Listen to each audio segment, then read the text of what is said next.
With Rob Lewis, Brent Hubbs, VolQuest.com. Fast break here on a Friday afternoon at the SEC tournament. Tennessee advances into the semifinals where they'll take on Vanderbilt thanks to a 78-66 win over the Florida Gators.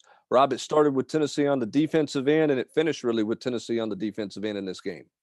Yeah, I mean, Tennessee was really good in the first half. I mean, tip of the cap to Trey Mann. I mean, he got off in the second half, but Tennessee was strong in the first 20 minutes. I think Florida shot 31%. I mean, they held them to 22 points. So that's, if you go back to Sunday and today, that's 43 points in 40 minutes the Gators got against Tennessee. So tip of the cap to assistant coach Mike Schwartz, his scout. I think pretty clear that Tennessee has a handle on how they want to defend Florida after that loss down in Gainesville. And obviously I know we're going to talk about it, but defense is the reason Tennessee won the game. But my God, the John Fulkerson issue. I mean, the Omar Payne elbow. I mean, that's got to be the dirtiest play I've ever seen on the court. I mean, one of them would have been the forearm shiver to the throat or the elbow to the head would have, either one of those would have been enough to get him tossed. For both of those to happen, I mean, if Omar Payne rolls into Tootsie's tonight and does that to somebody, he's getting arrested. He's going to jail for what he did on a basketball court today. And obviously the concern, the NCAA, the SEC will make a ruling on him for postseason play in terms of the NCAA tournament. But the bigger issue for Tennessee is obviously the health of John Fulkerson. Rick Barnes saying after the game would be surprised, does not expect him to be able to go against Alabama tomorrow or on Saturday. Says the concern is with the eye where the elbow went there. Rob, that's concerning for Tennessee, not just for tomorrow, but potentially concerning for long term here. I don't think, as is typical, I don't think Rick was really clear there. I think the reason that he went to the hospital was because of the eye, which I gather was like the I'm not a doctor, but the bones around the eye. I think the reason he is highly doubtful that he's out for tomorrow, and I'm speculating a little here, is I think the kid has a concussion. And I would strongly suspect that. And we both know if that's the case, he's not making it through concussion protocol in 20 hours. But again, maybe he does it. Maybe it's just the eye. But Rick, the reason that Rick, that he went to the hospital was because of the potential damage to the eye. I would imagine X-rays. Rick called it precautionary observation. So I would think that nothing's broken, but I'm sure they want to be absolutely certain. Yeah, it was very obvious how woozy and disoriented that Fulkerson, what John was when he left the court and went back to the locker room. So certainly thoughts and prayers with him. As you mentioned, just an ugly play. Tennessee collectively, solid job of keeping their cool, and then they ramped it back up from there and really never let the Gators kind of get back in it. There was one stretch, Rob, I thought, the second half where Florida cut it to 8 with about 11:30 to go, and then Tennessee goes on a 10-4 run and really ended the game there regardless of what Trey Mann was doing. I thought Tennessee did a really nice job in this game of not having one of their semi-patent 4 or 5 minute lulls in offensive production. They continued to answer Florida's points whenever Florida tried to make a run in the second half. Well, yeah, in the second half, it would have been a blowout if they hadn't had one of their patented, 4 minutes losses in the first half. Tennessee's up 28-16 with 6 minutes left, and they hit one shot the rest of the way until halftime. So, they had a chance to really turn it into a rout. I think Florida was rattled.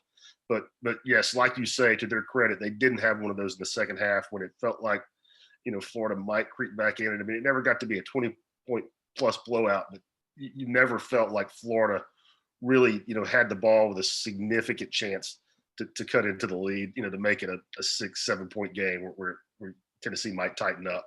And I thought the response of the guys, I thought you saw some real toughness from Tennessee after the whole Fulkerson episode. They didn't respond in kind, but just, body language, the way they kept going to the rim, into the paint, they didn't have any back down in them. That wasn't going to happen. No, you got to like this. You certainly don't want an incident like that to happen, but this team certainly plays better when they got that edge about them, as coaches like to say. And they clearly had an edge about them really from the opening tip, but it ramped up certainly after the Fulkerson deal. Jaden Springer, 13 second half points.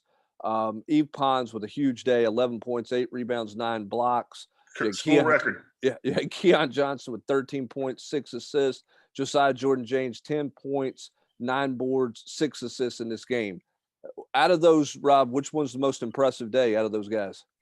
Well, I mean, when you block 9 shots, I mean, that's set a school record. And the previous school record was 6. So it's not like he squeaked by. I mean, I think you got to give it to Eve. But I really like what Keon did. I mean, just missed his first career triple-double or double-double. He had 13, 9 rebounds, and 6 assists. I mean, that's a really nice game. Same for Josiah. And I mean, I thought maybe one of the most promising things, best game Vescovi's played in a while. 14 points, was 4 of 8 shooting, 4 assists. So 5 guys in double figures. That's that's kind of what this team is. I mean, I thought they were really good today. Yep, they certainly look closer to the team that we saw to open SEC play. Now the question is, can this team do it on a quick rest, quick turnaround, likely without John Fulkerson? And what's a challenging matchup? Alabama has been the most impressive team really all year long, and they certainly were in their opening round game as they blow out Mississippi State. What's the key for Tennessee in this matchup with Alabama tomorrow? Well, I mean, the silver lining for Tennessee is if you're going to have to play without a big against somebody, I mean, Alabama is a team that, it's not going to really kill you again, from a personnel standpoint. But the key to me is, I mean, defend the 3-point line. I mean, you got to stay connected on defense. I mean, they're going to try to, get you in some bad switches. I think it's going to be tough for Rick to play Urosh in this game. I mean, as an answer to kind of take some of those minutes from Fulkerson. But really, I mean, stay connected. Don't get lost. I mean, I thought a couple times today, especially and not to pick on Vescovi, but I thought he gave some bad help where it wasn't needed in the first half and left Florida open for threes that they did knock down. And you can't. I mean, against Alabama, that'll kill you. I mean, you've got to know what your assignment is.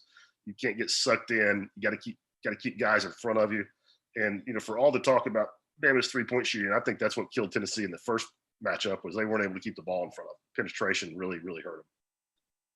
Been an interesting matchup, and certainly one that a lot of the country is watching, and one that will affect NCAA seeding, you would think. But on this Friday afternoon, Tennessee taking care of business against the Florida Gators. They led for over 39 minutes in this game, 4 balls in double figures, and a 78-66 win. Rob, that's one of the more impressive opening round games for Tennessee in the SEC tournament in a while. I mean, they've had some games where they've won, but they've kind of squeaked by. This one, they were in control really from the get-go. I mean, they had Florida at bay because of their defense. The question is, can they put that together against a totally different challenge on Saturday? Yeah, really. But that's a good point by you. They started off. I mean, they weren't tentative. Sometimes you feel like the team that it's obviously an advantage to have the double bye, but it's also, I think, can help you get your feet wet when you play one on Thursday and you're used to the arena. It's not new for you. But Tennessee was in sync from the start. And I'll tell you another thing that kind of jumped out at me was the freshmen. I mean, they were ready for the postseason. I mean, Jaden couldn't buy a shot in the first half, but it wasn't, he wasn't playing scared, and Keon was aggressive from the jump. Certainly was. In Tennessee, that aggressiveness gets them a 78-66 win on to the semifinals in Alabama on Saturday. We got full coverage of this win, full coverage of Tennessee's game against Alabama tomorrow as well. That's going to do it for this edition of The Fast Break with Rob Lewis. I'm Brett Hubbs, VolQuest.com.